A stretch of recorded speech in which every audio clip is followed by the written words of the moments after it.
Have you ever had an unexplainable moment with music? Was there a time when a song felt completely synchronistic in your life? Was that a coincidence? Or was it a coexistence?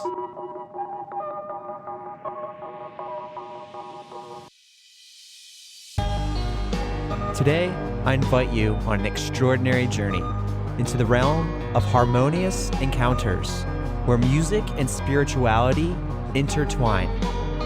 Join me as we unravel this deep and mystical connection between those two things, music and spirituality. It's all right here on Music Ghost Stories. Welcome back to Music Ghost Stories, where we unravel the mysteries of music's profound influence in our lives. I'm Donnie, your host. In this episode, we're stepping into the intriguing world of pro audio and emotions. Joining me today is Doug Weier.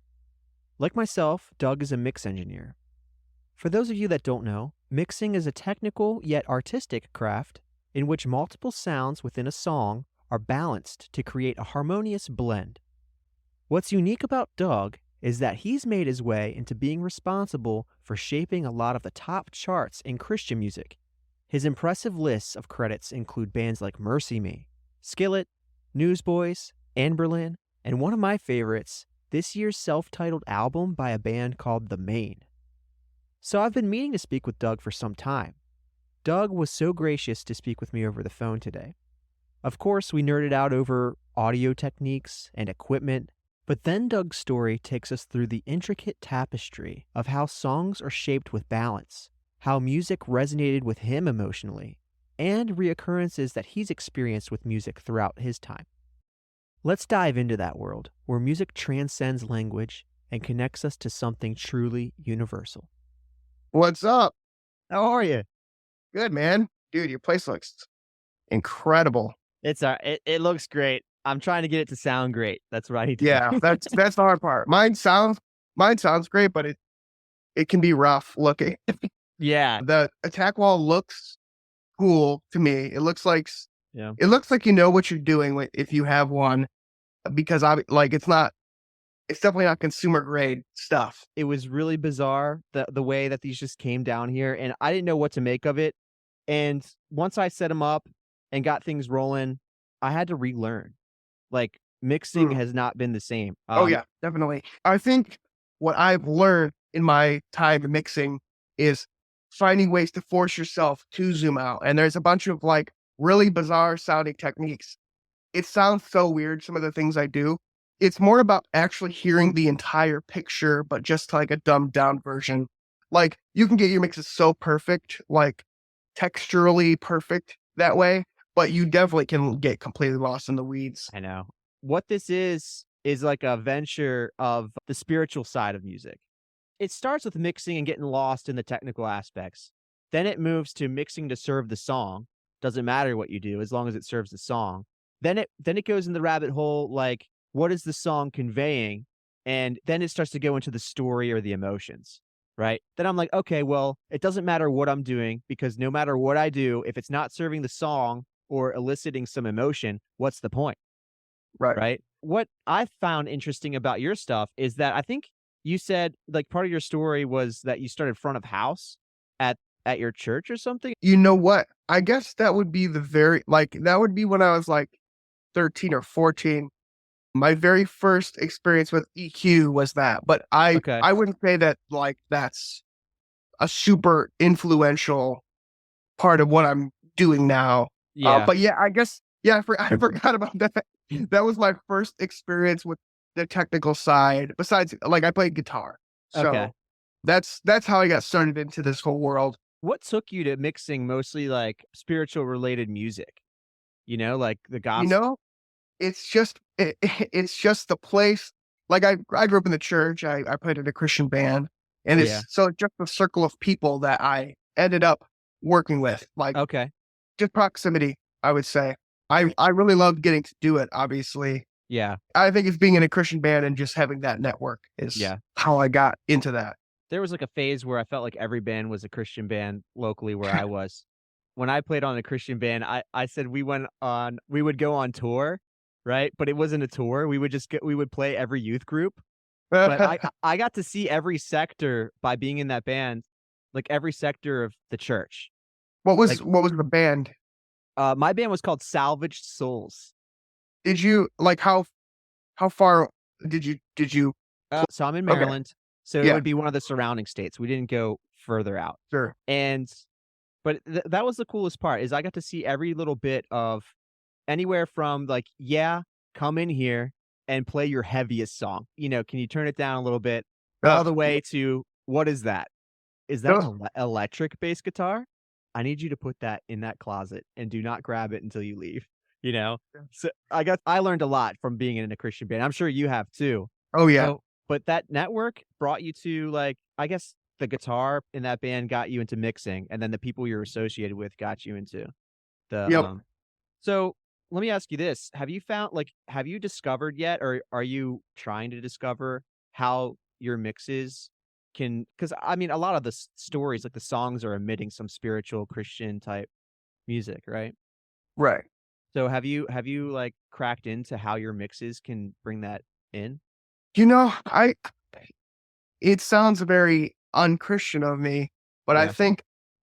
I think all music has the potential, whether it's Christian or not, Yeah. to convey an emotional message without lyrics. It's a language of your soul. Like we could speak this language through music and we could convey emotional messages through music. Like when you hear a chord progression that's sad, you feel that way. So like I think it's just a universal law of music, the way things vibrate, the way, sound waves travel. Every little bit of that is some sort of language that we haven't completely cracked the code of. I know that's like it's a really convoluted way to explain that. All that to say is music is a language of emotion. That's like if I say something to make you feel an emotion, like it's kind of hard. But if I play a sad song, you feel that immediately. It transcends language and cultures and all that stuff. So I think that's kind of that's kind of what's happening. And then when you put a spiritual message over it, it impacts. Yeah. And like it works, works with stuff that's has nothing to do with Christianity, but it like trying to think of the song. Like think about a Sarah McLachlan song on those dog commercials. Those make you feel sad. you they make you give money to the dogs. I know. Yeah. So it does the same thing. It's like I have this message that I'm saying with the lyrics, and music is the vehicle by which it travels, that type of thing. Whether it's faith based or not, it is all impactful. And the way that we go about mixes, like how this should this should sit with that, the way that things are put together, it only solidifies that emotional message. Mm.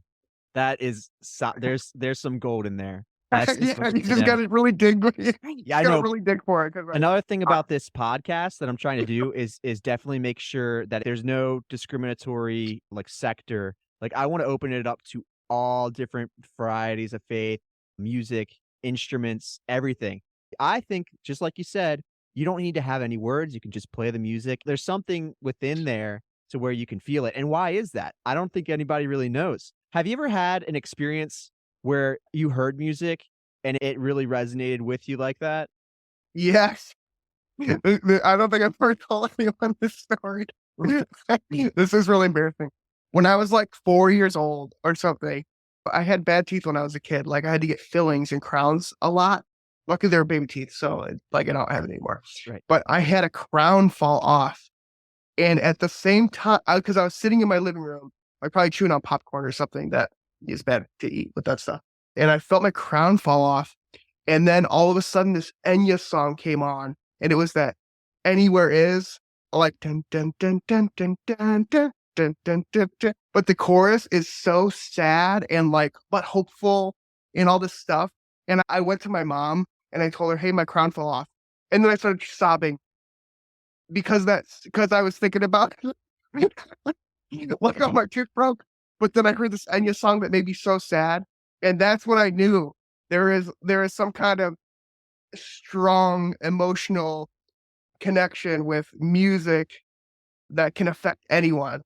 when I was 4 years old. Your mom was probably like, your mom was like, He's I like, just what? these seeds were like, What's the matter? Just the crown. It just fell off. this poor kid. Like, how did it smell like it? Yeah, right. Yeah, exactly. She's like, I don't know. It's That's tearing all- this family and- apart. Yeah. The funny thing is, Enya rules, by the way. Yeah.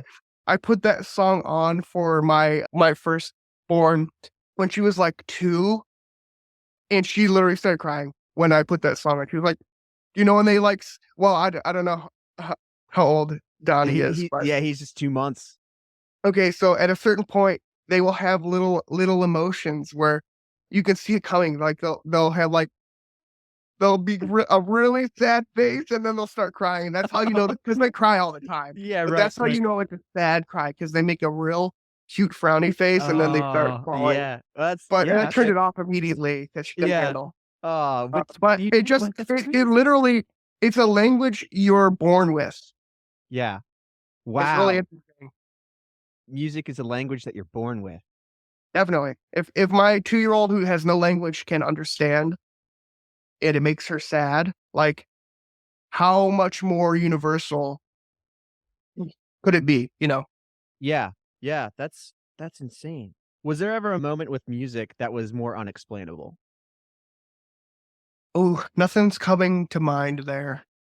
Unexplainable. Like the chime, the wind chime thing. Like a coincidence? No, I don't You think haven't so. had anything. You haven't had anything like that. Very explainable, all of it. Part of this, the first episode that I have, I'll text it to you when we're done. But my mom had a laryngectomy before she passed, and she wasn't able to speak anymore. So there was this weird thing where I tried to imagine what it was like to be like that, and it just forces you to listen more. And then I sort of conveyed the message that when it's like almost when you're in prayer or when you're meditating, you kind of turn off everything else and you're kind of stuck. You kind of put yourself in a more spongy, absorbent state to where you're more open to accept coincidences like that. But I think what I'm trying to do is encourage listeners to experience that more.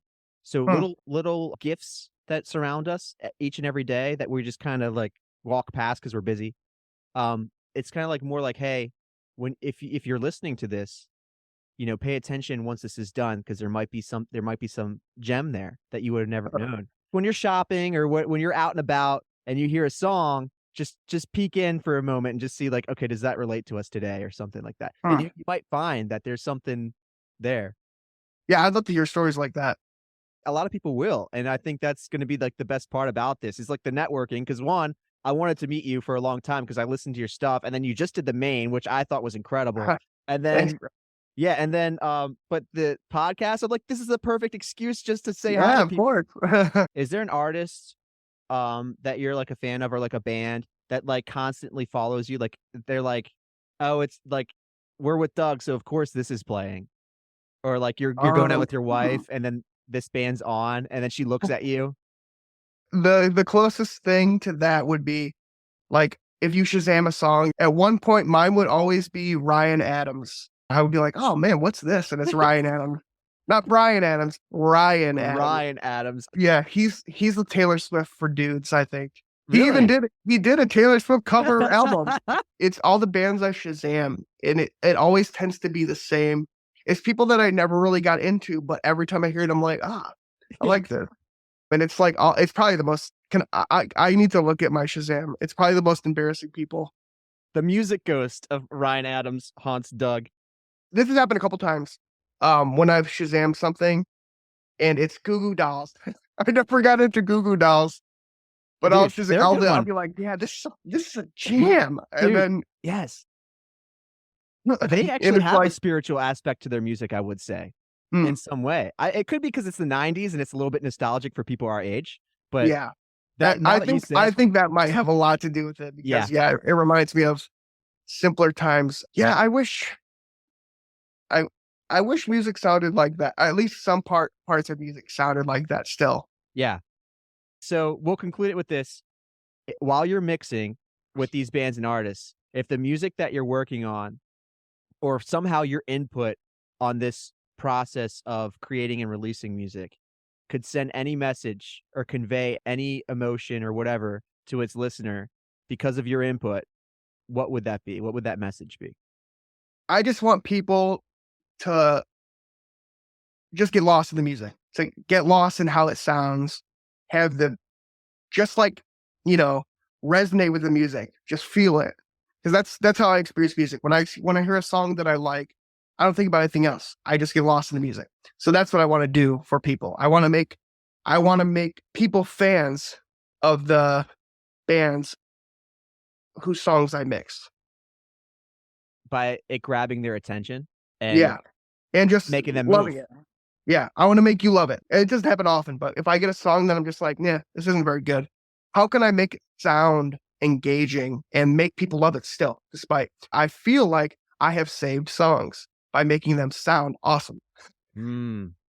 By you messing with the sound and getting them to move to the music will actually give it that extra flair where maybe the message or like the song structure doesn't really resonate as well. You're hoping that maybe, hey, now we can translate this in a different way to where you're going to gain some fans. You know? Totally. Yeah. Yeah. That's That's pretty my cool. goal, at least.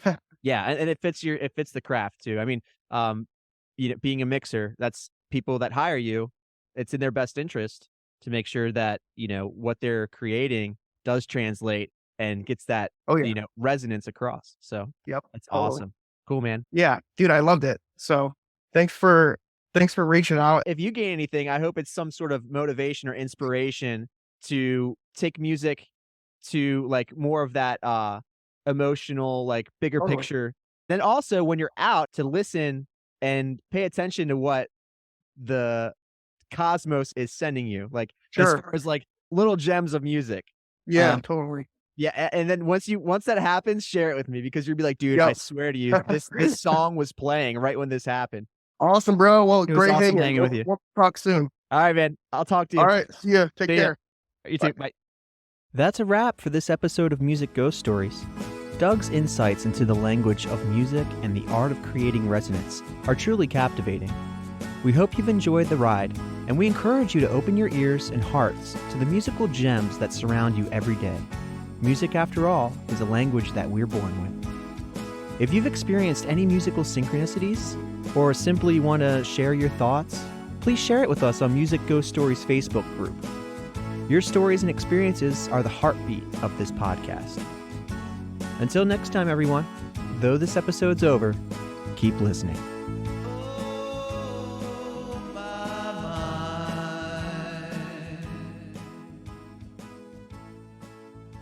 Goodbye. I love you.